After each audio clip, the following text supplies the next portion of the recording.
नमस्कार दोस्तों, आप सभी का स्वागत है अपने ही चैनल जीके माध्यिका पर। दोस्तों, आज के इस वीडियो में फिर से बायोलॉजी से 30 क्वेश्चन का सेट नंबर 2 लेकर आया हूं।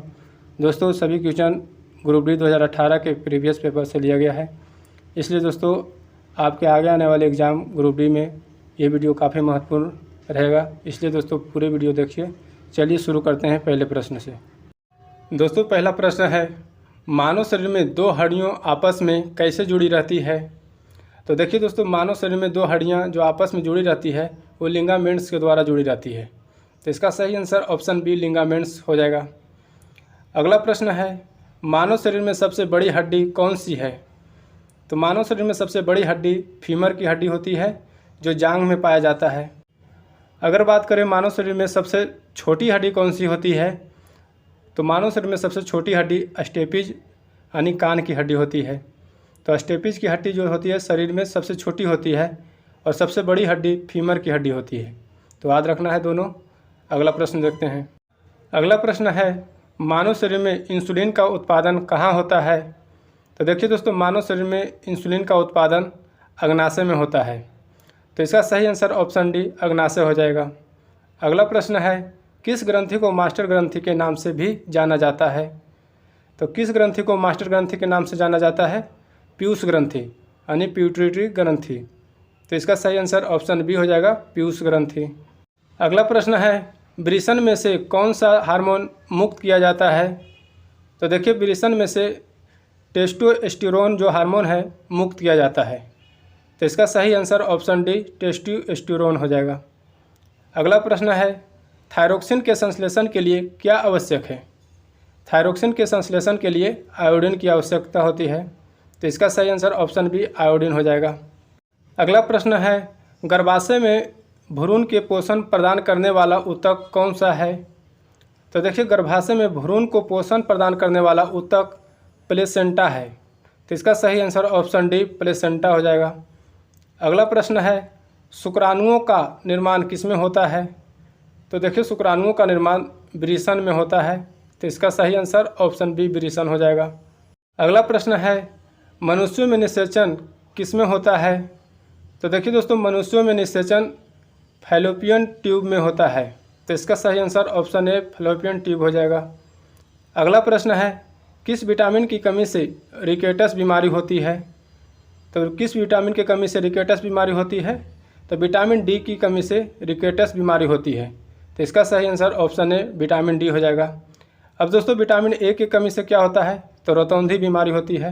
विटामिन बी की कमी से बेरी होती है और विटामिन सी की कमी से स्कर्वी रोग होती है। तो सभी पॉइंट को ध्यान रखना है।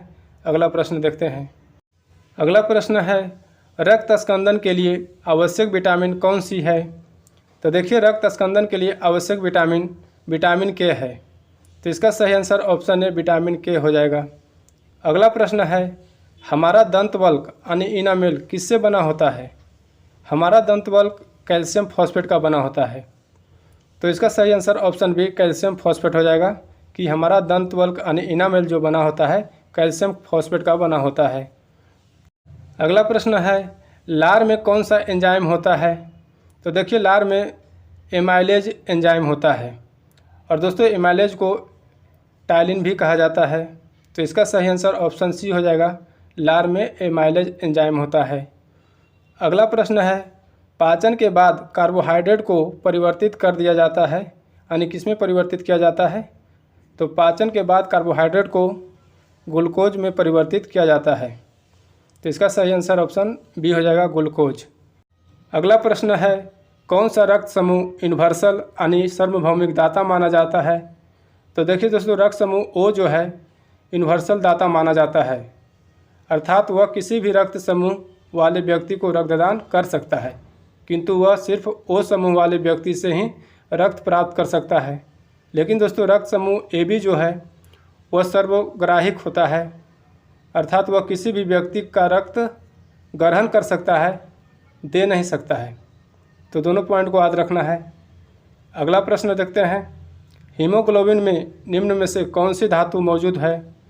तो देखिए दोस्तों, हीमोग्लोबिन में Fe यानी लोहा जो धातु है मौजूद होती है। इसका सही आंसर ऑप्शन ए हो जाएगा, Fe। अगला प्रश्न है, ए, बी और ओ खून ग्रुप प्रणाली का आविष्कार किसने किया था? तो देखिए ए, बी और ओ खून ग्रुप प्रणाली का आविष्कार कार्ल लैंडस्टीनर ने किया था।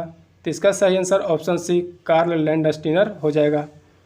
अगला प्रश्न है, मानव शरीर के किस अंग पर एंजियोप्लास्टी की जाती है? तो देखिए मानव शरीर के हृदय अंग पर जो है एंजियोप्लास्टी की जाती है। तो इसका सही आंसर हो जाएगा ऑप्शन बी हृदय। अगला प्रश्न है, एक वयस्क मानव के शरीर में कितने लीटर खून होता है? तो देखिए एक वयस्क मानव के शरीर में 5 लीटर खून होता है। तो इसका सही आंसर ऑप्शन सी 5 लीटर हो जाएगा। अगला प्रश्न है, निम्नलिखित में से किसे मानव शरीर का सैनिक कहा जाता है? तो श्वेत रक्त कणिकाएं यानी WBC को मानव शरीर का सैनिक कहा जाता है। तो इसका सही आंसर ऑप्शन ए हो जाएगा श्वेत रक्त कणिकाएं। अगला प्रश्न है, यूरिया का निर्माण कहाँ होता है? तो देखिए यूरिया का निर्माण यकृत में होता है। इसका सही आंसर ऑप्शन बी यकृत हो जाएगा। अगला प्रश्न है, ऊर्जा का उपयोग करते हुए पायरुविक का विघटन कहाँ होता है? तो देखिए ऊर्जा का उपयोग करते हुए पायरुविक का विघटन माइटोकॉन्ड्रिया में होता है। तो इसका सही आंसर ऑप्शन सी हो जाएगा माइटोकॉन्ड्रिया। अगला प्रश्न है, किडनी की संरचनात्मक इकाइयों को क्या कहते हैं? तो दोस्तों किडनी की संरचनात्मक इकाइयों को नेफ्रॉन कहते हैं। तो इसका सही आंसर ऑप्शन डी नेफ्रॉन हो जाएगा। अगला प्रश्न है, शरीर का कौन सा अंग खून के शुद्धिकरण से संबंधित है?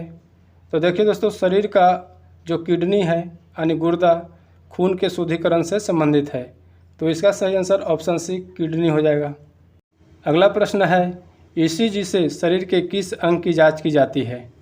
तो देखिए दोस्तों ECG से शरीर के हृदय अंग की जांच की जाती है। तो इसका सही आंसर ऑप्शन ए हो जाएगा हृदय। अगला प्रश्न है, मानव मस्तिष्क में ध्वनि का संवेदन कितनी देर तक बना रहता है? तो देखिए मानव मस्तिष्क में ध्वनि का संवेदन 0.1 सेकेंड देर तक बना रहता है। तो इसका सही आंसर ऑप्शन ए 0.1 सेकेंड हो जाएगा। अगला प्रश्न है, मानव नेत्र के रेटिना पर बना प्रतिबिंब होता है? तो देखिए मानव नेत्र के रेटिना पर बना प्रतिबिंब वास्तविक और उल्टा होता है।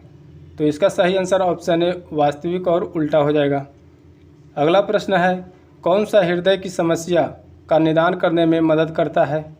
तो देखिए हृदय का समस्या का निदान करने के लिए ECG होता है। तो ऑप्शन सी हो जाएगा ECG। अगला प्रश्न है, कौन सा जीव पूर्ण जनन और मुकुलन द्वारा प्रजनन कर सकता है?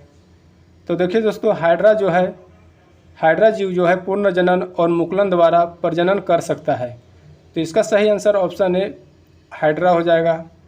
अगला प्रश्न है, निम्नलिखित में से कौन सा जंतुओं का सबसे बड़ा समूह है? तो देखिए आर्थ्रोपोडा जो है जंतुओं का सबसे बड़ा समूह है। तो इसका सही आंसर ऑप्शन बी आर्थ्रोपोडा हो जाएगा। तो दोस्तों आज की वीडियो यहीं तक रहने देते हैं, फिर मिलेंगे अगले वीडियो में 30 क्वेश्चन के साथ। अगर चैनल को सब्सक्राइब नहीं किया सब्सक्राइब करके बेल आइकन दबा लीजिए। जय हिंद।